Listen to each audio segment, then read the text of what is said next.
Gus Durian harus move on, Mbak Yeni Wahid stop provokasi.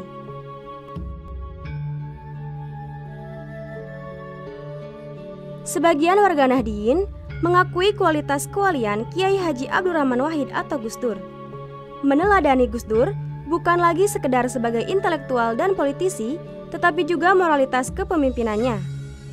Ada begitu banyak saksi mata betapa Gus Dur dengan ridho dan lapang dada merestui kepemimpinan Kiai Aziz Mansur sebagai Ketua Dewan Syuro PKB dengan Muhaimin Iskandar sebagai Ketua Umum. Sebagai politikus, keriduan semacam itu tidak mudah dimiliki oleh seseorang, karena itu adalah sikap seorang pemimpin sejati.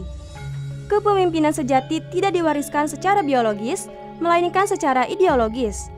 Kenyataan ini bisa kita lihat dari diskusi publik yang kembali viral. Yeni Zanuba Wahid, yang notabene keturunan biologis Gus Dur, tidak menampakkan jiwa dengan kepemimpinan sejati. Yeni malah memprovokasi perpecahan PKB daripada menyerukan persatuannya. Yeni Wahid mengungkit-ungkit luka lama yang sejatinya sudah sembuh di tangan hukum.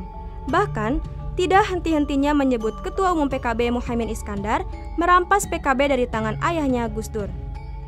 Di sini, menjadi sangat tampak bahwa Gus Durisme mudah diselewengkan, bahkan oleh interpretasi keturunan biologisnya sendiri.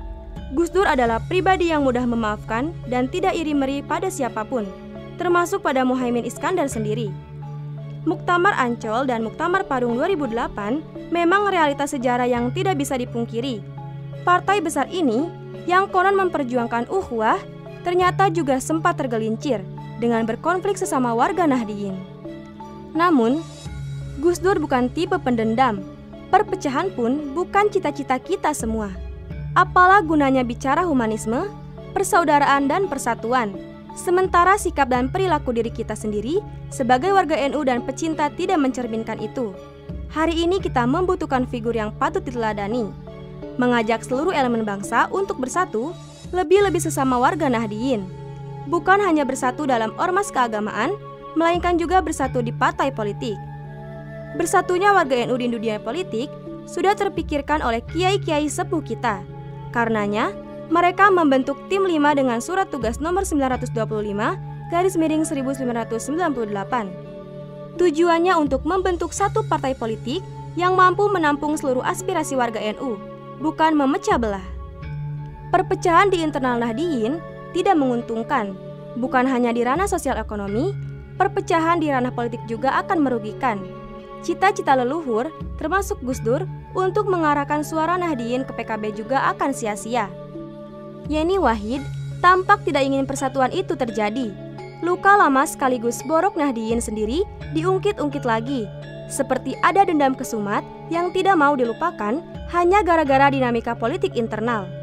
Hemat penulis, PKB adalah milik NU sesuai amanat Surat Tugas PBNU 1998. Karenanya, seluruh warga Nahdliyin, termasuk Yeni Wahid sendiri, berhak memimpin PKB. Yeni dapat mengonsolidasi masanya untuk mendukungnya menjadi Ketua Umum PKB, menggantikan Muhaimin Iskandar.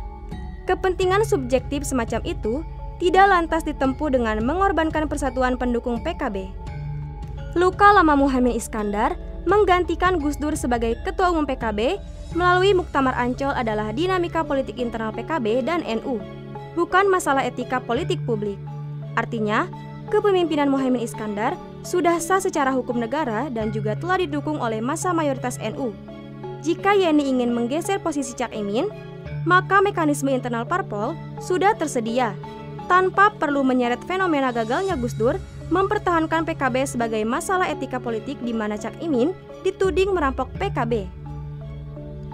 Alhasil, dengan tidak memprovokasi perpecahan PKB antara kubu Muhaimin Iskandar dan kubu Gus Dur, Yeni Wahid telah menunjukkan kedewasaan berpolitik.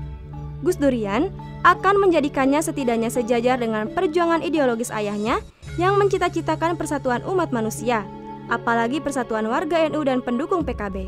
Wallahu a'lam bishawab.